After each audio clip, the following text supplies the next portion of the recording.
অন্যর সম্পদ মেরে দিয়ে তুমি হচ্ছ লালে লাল, একবারও ভেবে দেখোনি কী হবে তোমার পরকাল।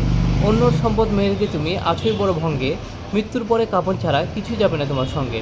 বর্তমানে আমাদের সমাজে একটা জিনিস লক্ষ্য করলে দেখা যায়, অনেক ভাই আছে তাদের বোনের হক নষ্ট করে, আবার অনেকে আছে তাদের আত্মীয় স্বজনের হক নষ্ট করে, কিন্তু কখনোই তারা পরকাল নিয়ে ভাবে না। আমাদের দুনিয়াটা ক্ষণস্থায়ী, কিন্তু পরকালটা অনন্তকালের। আমরা যে আমাদের আত্মীয় স্বজন ভাই বোনদের হক নষ্ট করি, কিন্তু সেই সম্পদটাকে আমরা আমাদের কবরে নিয়ে যেতে পারবো? কবরে কিন্তু কিছুই নিয়ে যেতে পারবো না। এজন্য কারো হক নষ্ট করা কখনোই উচিত নয়। যখন তুমি মরে যাবে তখন কিন্তু টাকা পয়সা অর্থ সম্পদ বাড়ি গাড়ি কিছুই তোমার সাথে যাবে না। শুধু যাবে কি 3 টুকরা সাদা কাপড়। আশা করছি আপনারা বুঝতে পেরেছেন। হক কেড়ে নেওয়া যায়, কারো ভাগ্য নয়। আমার ভাগ্যে যেটা লেখা আছে সেটা আমি পাহাড়ের চূড়ায় থাকলেও পাবো। সুখ পেতে হলে রাত জাগবে না, শান্তি পেতে হলে দিনে ঘুমাবে না, সম্মান পেতে হলে প্রয়োজন ছাড়া কথা বলবে না, প্রেম চাইলে আপনজনকে ছাড়বে না, জ্ঞান চাইলে বই পড়া ছাড়বে না, সম্পদ চাইলে অলসতাকে কখনোই প্রশ্রয় দেবে না, আর ভরসা পেতে হলে সৃষ্টিকর্তাকে কখনোই ভুলবে না। কিন্তু আমরা করি কি?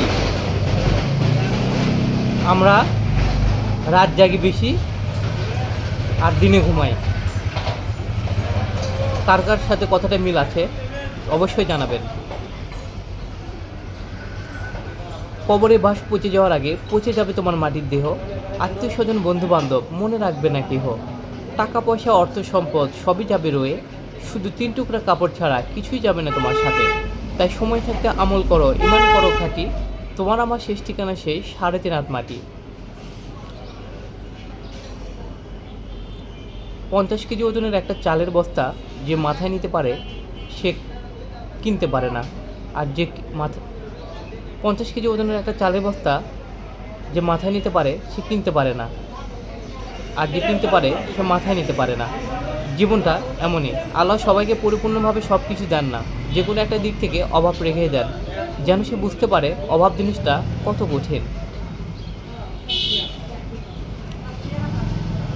কঠোর পরিশ্রম করেও যদি তুমি সফলতা না পাও, তাহলে রাস্তা বদলাও, তোমার লক্ষ্য নয়। কারণ একটা কথা সবসময় মনে রাখবে, গাছ সবসময় তার পাতা বদলায়, গাছের শিকড় নয়।